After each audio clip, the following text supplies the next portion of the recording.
tie-dye shirt. These are the materials.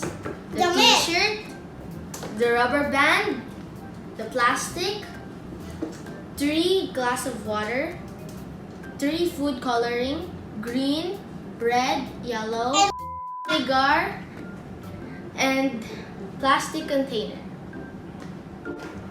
First, we fold the t-shirt.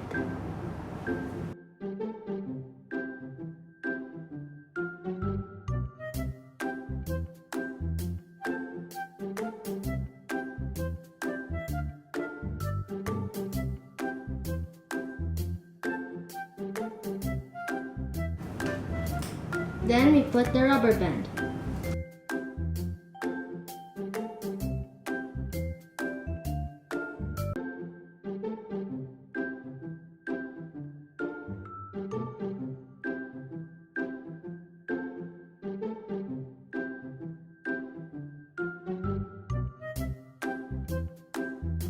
Now, we're gonna put the food coloring in the bottle. First, the color green.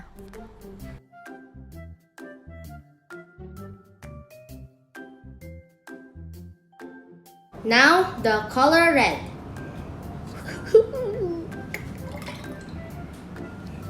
Next is the color yellow.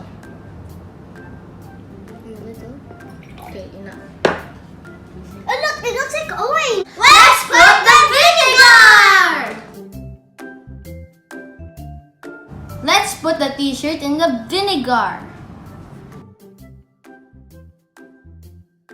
Now let's put the food coloring on the shirt.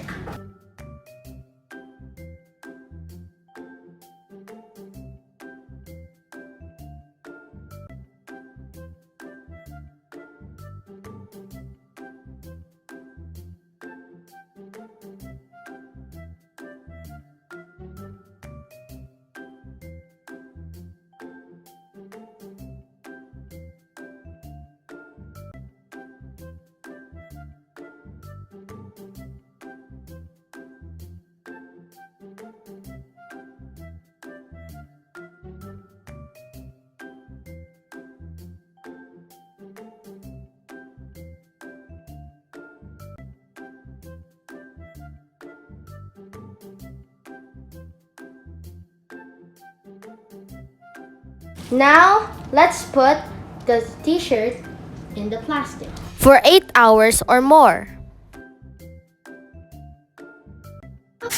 Wash the shirt and remove the rubber bands. Oh my god, I'm so excited! What do you think it will be? It looks color pink!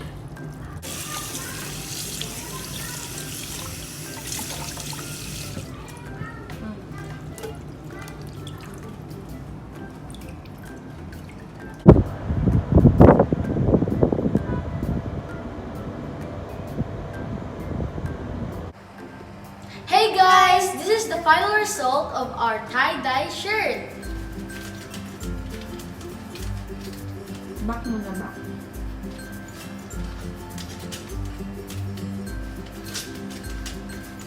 Ta-da! Thank you guys for watching this video. I hope you like it. Bye! Make sure to like, subscribe, and press the notification bell so you'll be always notified for our new videos. Thank you!